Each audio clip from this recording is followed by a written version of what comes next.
నాయకుడుగా వారి పేటెంటే కార్మిక నాయకుడు వెంకటస్వామి గారు, వారి వారసుడిగా ఈరోజు వివేక్ వెంకటస్వామి గారు శాఖను నిర్వహిస్తున్నాడు.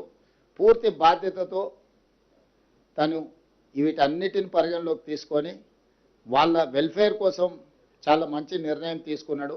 అనుభవం కలిగిన మంత్రి ఉన్నాడు కాబట్టి కార్మికులకు కూడా ప్రయోజనం చేకూరింది. డెఫినెట్గా ఏ సమస్యలున్నా పరిష్కరించడానికి సంపూర్ణంగా రాష్ట్ర ప్రభుత్వం ప్రయత్నం చేస్తుంది.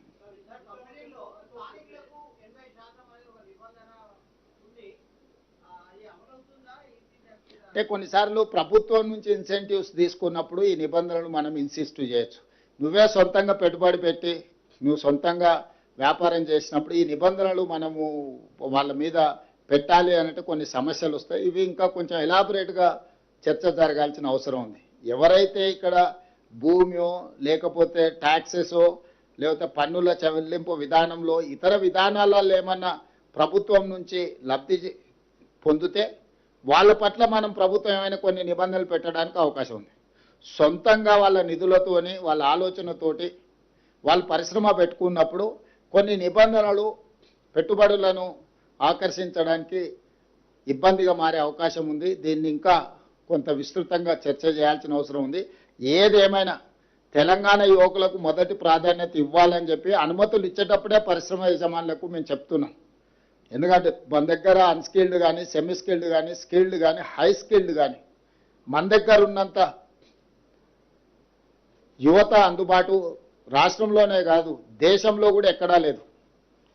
సో ఇతర దేశాలకే మనము వీళ్ళందరినీ పంపించగలిగిన స్థాయిలో ఉన్నాం కాబట్టి అందుకే ఈరోజు మనం స్కిల్ యూనివర్సిటీ కానీ ఐటీఐలను ఏటీసీలుగా మార్చడం కానీ ఈరోజు పాలిటెక్నిక్ కాలేజీలను అప్గ్రేడ్ చేయడం కానీ ఇవన్నీ కూడా అందులో భాగమే. ఇప్పుడు మన టామ్కామ్ నుంచి కూడా ఇతర దేశాలకు జపాన్ జర్మనీ లాంటి దేశాలకు మన దగ్గర నుంచి మనం పంపించగలుగుతున్నామంటే ప్రభుత్వం కంప్లీట్గా బ్లూ కాలర్ జాబ్ల మీద ఫోకస్ పెట్టింది.